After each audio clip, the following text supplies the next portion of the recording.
Assalamualaikum warahmatullahi wabarakatuh. Saya ucapkan selamat belajar kembali pada mahasiswa-mahasiswi program studi D3 Akuntansi. Kita kembali lagi di mata kuliah praktikum pengantar akuntansi 1 untuk kasus CV Laskar Pelangi. Yang kali ini kita akan membahas materi adjustment jurnal atau jurnal penyesuaian, di mana sebelumnya kita sudah menyelesaikan sampai dengan trial balance di materi sebelumnya. Nah, sebelumnya silahkan dipersiapkan terlebih dahulu buku praktikumnya, buku 1 dan buku 2. Oke, kita langsung saja ke materi. Nah, sebelum kita bahas untuk dokumen penyesuaiannya, kalian perlu tahu dulu apa itu jurnal penyesuaian. Jurnal penyesuaian adalah jurnal akuntansi yang digunakan untuk melakukan proses pemutakhiran akun-akun tertentu sebelum dilakukan proses penyusunan laporan keuangan. Jadi, ketika akhir periode, perusahaan akan melakukan pencatatan jurnal penyesuaian untuk akun-akun yang perlu disesuaikan. Ya, untuk akun-akun yang perlu disesuaikan sebelum perusahaan menyusun laporan keuangan. Oke, kita langsung ke dokumen penyesuaian yang pertama. Nah, silakan dibuka buku 1 untuk dokumen penyesuaiannya dan buku 2 untuk lembar kerja Memorial Journal Adjustment. Nah, di dokumen yang pertama diketahui dari rekening koran diterima oleh perusahaan dari bank, ya, yaitu pendapatan bunga bank yang artinya pendapatan bunga yang diterima berupa uang kas yang masuk langsung ke rekening perusahaan sejumlah Rp480.000. Maka dari transaksi ini akan mengakibatkan kas bertambah dicatat di sebelah debit dan pendapatan bunga bertambah dicatat di sebelah kredit. Kemudian dipotong beban administrasi bank sejumlah Rp75.000 mengakibatkan beban administrasi bank bertambah dicatat di sebelah debit. Maka pencatatannya cash in bank di debit yaitu sejumlah Rp480.000 dikurangi Rp75.000. Maka dicatat Rp405.000 di sebelah debit. Kemudian bank service charge atau beban admin bank yaitu sejumlah Rp75.000 dicatat di sebelah debit, dan pendapatan bunga atau interest income sejumlah Rp480.000 dicatat di sebelah kredit. Nah, demikian dokumen penyesuaian yang pertama.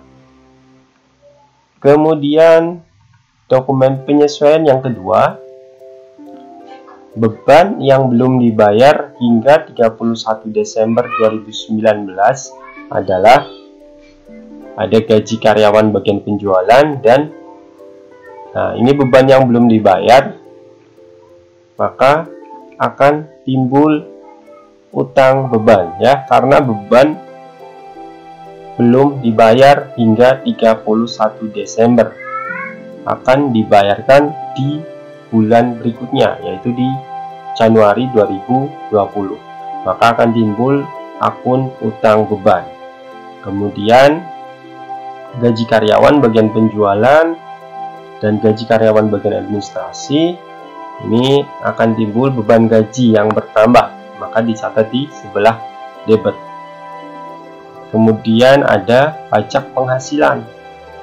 Pajak penghasilan ini akan dicatat sebagai utang pajak. Kenapa? Karena pajak penghasilan yang perusahaan potong dari gaji karyawan belum disetorkan ke kantor pajak.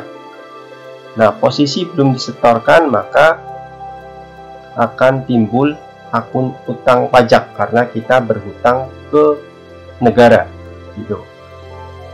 Kemudian beban listrik, air, dan telepon bertambah dicatat di sebelah debit.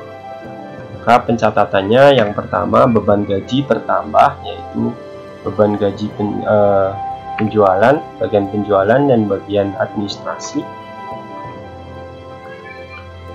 sejumlah 2.375.000 untuk sales expense-nya dan 7.125.000 untuk gaji administrasi expense.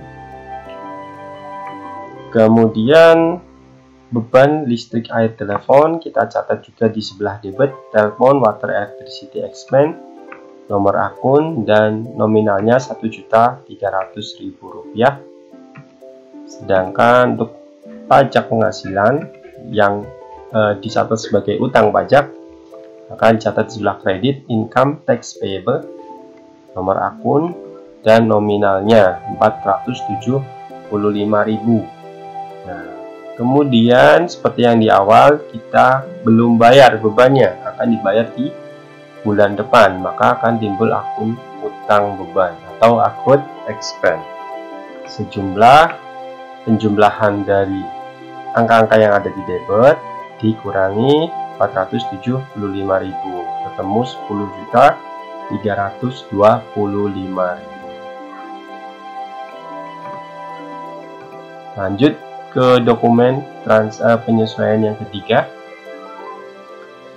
Nah, di sini ada data penyesuaian akhir periode berupa beban sewa bulan Desember, kemudian beban asuransi bulan Desember. Nah, beban sewa dan beban asuransi ini adalah akun-akun beban yang dibayar di muka. Beban yang dibayar di muka. Maka beban dibayar di muka yang sudah terpakai dicatat sebagai beban dengan mengkreditkan akun prepaid atau beban dibayar di muka. Nah, maka pencatatannya rent expense di sebelah debit, kemudian prepaid rent di sebelah kredit ya. Setiap ada beban yang dibayar di muka, penyesuaiannya beban di debit dan beban dibayar di muka di kredit ya. Maka untuk beban sewa dicatat rent expense debit, prepaid rent kredit ya, dengan nominal untuk beban sewa Rp300.000. Nah, untuk beban asuransi pencatatannya juga sama, hanya bedanya di nama akunnya saja. Untuk debit insurance expense dan kredit prepaid insurance. Kemudian untuk perlengkapan toko yang terpakai.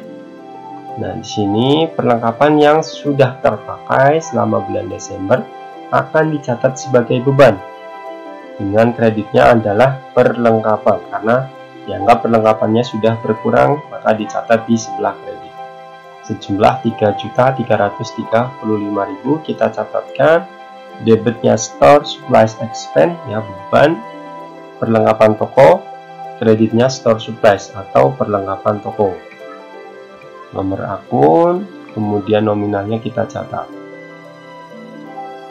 Ini untuk perlengkapan toko yang sudah terpakai selama bulan Desember.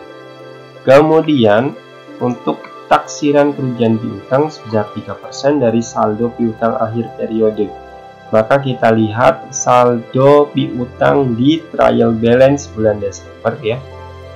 Nah, lihat saldo akun receivable pada trial balance yaitu sejumlah Rp379.320.000.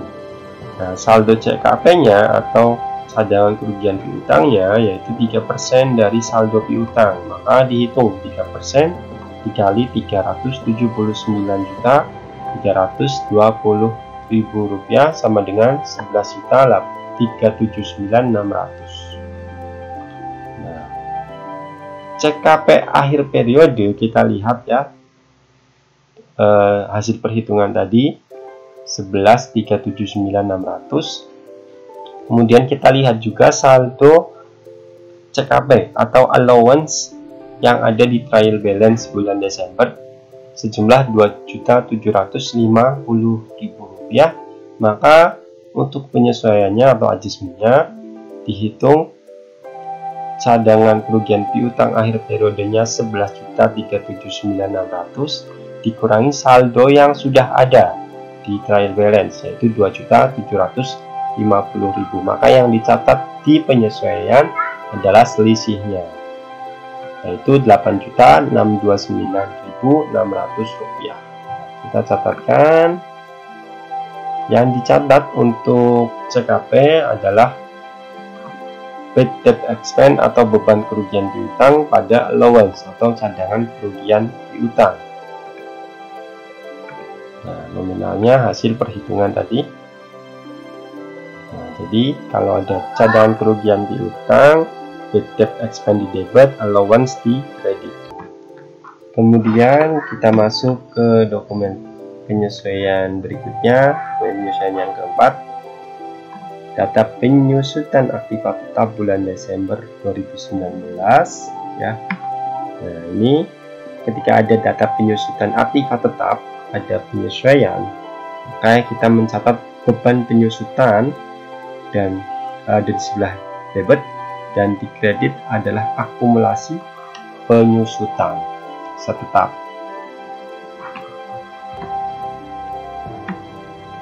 Nah, penyusutan di sini aktiva tetap yang dimiliki oleh CV Laskar Pelangi yaitu ada gedung, kendaraan, dan peralatan. Nah, di mana masing-masing sudah tertera penyusutan dalam 1 tahun ya. Kemudian kita catatkan untuk penyusutan gedung dicatat ke dalam jurnal yaitu debitnya beban penyusutan untuk gedung dan kreditnya akumulasi penyusutan gedung. Depreciation expense building, accumulated depreciation building dengan nominal Rp2.560.000.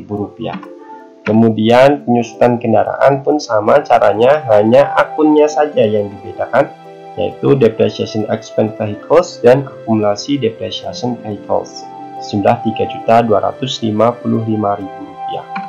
Kemudian penyusutan peralatan juga dengan cara yang sama. Jadi untuk penyesuaian penyusutan aktiva tetap tidak ada hitungan karena nominalnya sudah diketahui penyusutannya. Kemudian untuk dokumen penyesuaian yang kelima yaitu ada pencatatan PPh badan bulan Desember 2019 yang akan dibayar di bulan Januari. Nah, beban PPh dibayar di bulan Januari, maka akan timbul akun beban pajak dan di sebelah kreditnya adalah utang pajak. Berapa nominalnya? Yaitu 1% dari omset, di mana omsetnya sebesar Rp413.800.000.